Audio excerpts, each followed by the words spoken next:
संदीप पाटील समाजसेवक आपल्या सर्वांचा लेकरू सर्वांचा भाऊ बंधू म्हणून आपल्या सर्वांना आवाहन करतोय। कल्याण डोंबिवली महानगरपालिका तर्फे स्वच्छता अभियान गेल्या काही वर्षापासून सतत त्या ठिकाणी आपापल्या एरियामध्ये प्रत्येक वार्डामध्ये प्रत्येक अधिकारी प्रत्येक कर्मचारी सफाई कामगार असो या स्वच्छता दूत असो या कोणी असो असतात। स्वच्छतेसाठी त्या आपल्या आपल्या परीनं आपल्या एरियात साफसफाई करायला येतात, पावडर देखील टाकतात, केमिकल फवारणी करतात। परंतु आपल्या काही चुकांमुळे आपलं स्वतःचं आरोग्य आपल्या स्वतःच्या लेकराचं आरोग्य आपण धोक्यात टाकत आहोत। याचं उत्तम उदाहरण म्हणजे काय, आपल्या सर्वांना वाटतं की माझ्या लेकरानं चांगल्या शाळेत जाऊन शिक्षण करावं, चांगला ऑफिसर बनावं, हे आपल्या सर्वांचं स्वप्न आहे। परंतु घरातला रोजचा निघणारा कचरा हा आपण काय करतो, एकत्र करतो घरामध्ये। मग ती भाजीपाला असेल, कडधान्याचा असेल, नॉनव्हेज व्हेज असेल, त्याच्या रॅपर असेल, काच असेल, लाईट असेल, ट्यूब असेल, इंजेक्शन असेल, काही लोकांना काही आजार असतो ते देखील त्या रॅपर ते मिक्स होते एका टाकतात। आणि त्यानंतर तो कचरा आपण काय करतो, गाडीची वाट पाहतो किंवा गाडी नाही आली किंवा आली जरी असेल तर आपण त्यावेळेला उपलब्ध नसतो, कारण की आपण प्रत्येक जण कामामध्ये म्हणतात नाही मला संध्याकाळी पाहिजे। आता बघा प्रत्येक माणसाचा समाजातला जर एकमेकांसोबत कम्युनिकेशन जर बोलणं होत नसेल तर मला सांगा कर्मचाऱ्यांनी करावं काय। त्यांना देखील जीव आहे, त्यांना देखील संसार आहे, त्यांनी देखील काहीतरी करावं की नाही। म्हणून आपल्याला विनंती आहे की आपण आपल्या या गल्लीमधून कोणीही पुढारका घ्या, कोणी माय माऊलीने कोणी दादाने त्यांनी डिसाईड करा की आम्ही जर गाडी नाही आली तर आम्ही त्यांना फोन करू आणि तुम्ही एक वेळ ठरवा की सकाळी 8 वाजता किंवा संध्याकाळी 8 वाजता की या वेळेला दादा तो आपण सर्वांनी या वेळेला यायचं आहे, गाडी त्या वेळेला येईल। परंतु जर गाडी एका तासात 15 मिनिटात नाही आली तर तुम्ही घाई गडबड करू नका।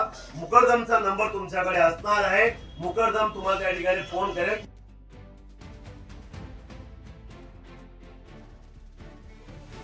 एक कोणतरी स्ट्रिक्ट पाहिजे, म्हणून तुम्ही तुमच्यातलं कोणीतरी एक लीडर घ्या किंवा ह्या मोर्चाला घेतला, पुढच्या आठवड्यात यांनी घ्या, पुढच्या एकमेकांना तुम्ही अल्टरनेट केलं तरी चालेल। एक कोणतरी मुख्य बनून या की बाबा मी नंबर घेते, मी कोण आहे ते सांगा, तुम्ही कोणतं ठरवा ना, कोणतरी असेल ना मुख्य ते कोणतरी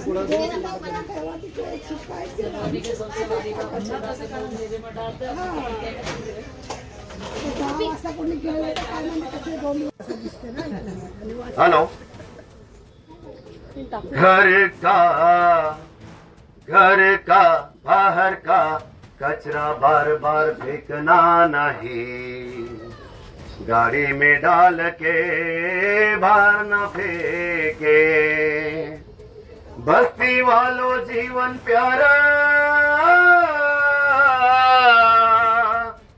बस्ती वालों जीवन प्यारा, कचरा न करना, सूचना याद रखना, सूचना याद रखना।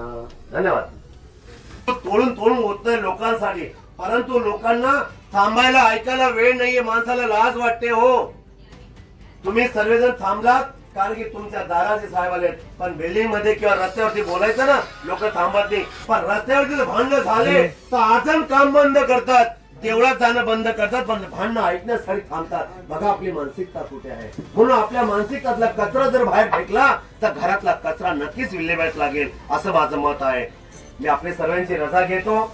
2 शब्द बोललो असेल, तुम्हाला सर्व त्या ठिकाणी तुमच्या डोक्यात गेलं असेल, हृदयात गेलं असेल, वाईट वाटलं असेल, वाटू द्या। वाईट त्यालाच वाटतं जो जिवंत आहे, आणि त्याला सत्य वाटतं त्याला तरी वाईट वाटतं, कारण सत्य हे कडू असतं, गोड हे डायबिटीज करत असतं, आपल्या सर्वांना माहित असेल। रामकृष्ण हरी।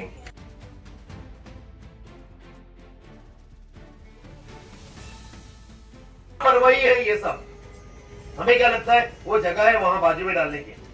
किसने बोला किसकी जगह है वो, कोई किसी के प्राइवेट नहीं है। हम अपने घर के प्राइवेट अपना खुद का घर हो क्या हम अपने घर में नहीं रख सकते, तो वहां अगर डालेंगे तो वहां की दुर्गंधी क्या यहाँ इस गली में नहीं आएगी।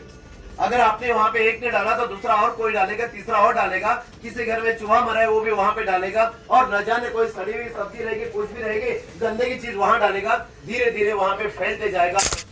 और वहां पे ढेर सारे अगर वही जो कचरा को कुत्ते लोग वहां आते हैं कुत्ता अपने पाँव से, और आप लोग वहां पे हड्डी डालते हैं ऐसी चीजें से जिससे कुत्ता को उसके टंग को खून की टेस्ट लग जाती है और न जाने कई बच्चों को भी वो काट सकता है। दूसरी बात, उसी कचरे के अंदर बिच्छू भी हो सकता है, सांप भी हो सकता है, और हम लोग वहां पे जाते हैं और वही सांप अगर वहां रहे, या वो हो सकता है वो सांप और खाने के बहाने हमारी गली में आ जाए।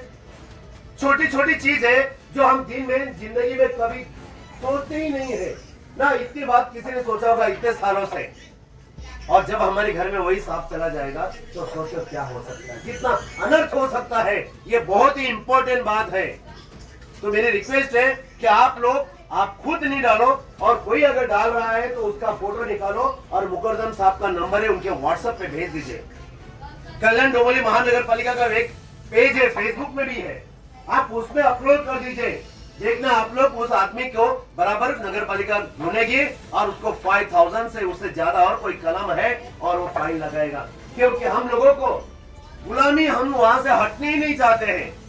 क्योंकि हम लोगों को ना जब कोई धमकी देता है, जब कोई कानूनी कार्रवाई करता है, तभी हम लोग डरते हैं। हमारे अपने बच्चे, छोटे छोटे नन्हे नन्हे बच्चे लोग गाड़ी चलाते हैं, हमें बहुत खुशी होती है, मेरा बच्चा गाड़ी चलाए, वाह वाह कितना जनरेशन बदल गया। काय का जनरेशन बदल, जितना जल्दी तुम्हारा बच्चा मोबाइल सीखा है, गाड़ी सीखा है, उतना जल्दी उसकी मौत जल्दी पास में आ रही। आपके गली में बच्चा धीरे चलाता है, पर और कोई गली में देखो, दूसरे गली के भले आप बच्चे लोग यहाँ पे देख रहे होंगे, आप लोग कितने तेजी से गाड़ी चलाते हैं। छोटे नन्हे नन्हे प्यारे बच्चे लोग, जो आज आप लोग ये जिंदगी में आप लोग यहाँ तक बिता क्या है, वो 4 साल के छोटे छोटे नन्हे नन्हे बच्चों को उतना टीवी में, मोबाइल में इतना पता चल गया है, जो आप लोगों को, मुझे खुद को पता नहीं है। तो ये समाज बिगाड़ने के कारण कौन है? क्या हमारी कोई गलती है या नहीं है? तब तक हम लोग इतनी देखेंगे, सिर्फ अच्छे किताब चाहिए, अच्छे स्कूल चाहिए, अच्छे सरल, पर जब तक हमारी सोच अगर अच्छी ना होती है, तब तक दुनिया में परिवर्तन होने वाला नहीं है।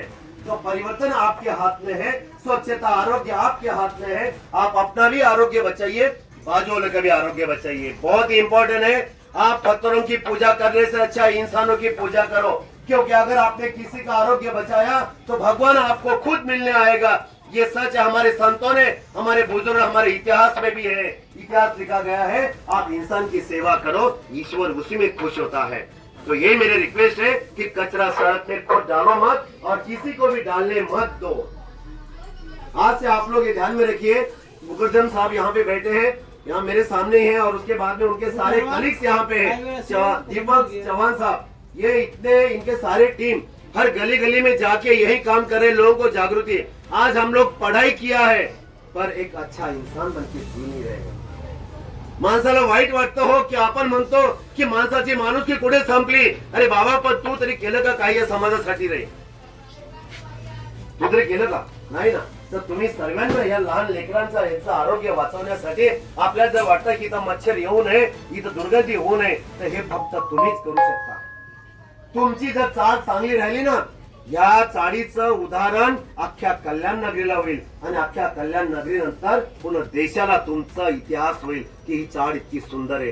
तुमचा हेवा अख्खा जग करेल। फक्त तुमच्यामध्ये हुन्नर, तुमच्यातली पॉवर तुम्ही बाहेर काढा। तुमच्या मुलाने जर रॅपर गलीत फेकलं असेल, हे उचल दे, फेकायचं नाही, ही स्वतःची काळजी आहे। ही माती आपली, माणसं आपला, देश माझा आहे, कल्याण डोंबिवली महानगरपालिका ही माझी आहे, हे सर्व माझा आहे, हे माझा नागरिक आहे, म्हणून माझं कर्तव्य आहे। हे आपण आपल्या मुलांपासून हे संस्कार शिकवा। 4 पुस्तकं नाही शिकलं तरी चालेल, मार्क कमी मिळाले तरी चालेल, पण आरोग्य चांगलं राहिलं पाहिजे। जर आरोग्य नसेल चांगलं तर काय कामाचे ते शिक्षण तुमचे हो? डॉक्टरमध्ये आपण किती पैसे खर्च करतो, अफाट पैसे खर्च केले असतील आतापर्यंत, पण परंतु आपण कधी विचार केला की नेमकं पुढे चुकी होते? जरी पाणी येत असेल नळाला, ते पाणी आपल्या नगरपालिकेने सांगितलं की पाणी उकळून प्या, परंतु आपण करतो का? त्यात आपल्या जिभेला टेस्ट लागत नाही, पण उकळलेली चाय आपल्याला टेस्ट आवडते, पण पाणी नाही।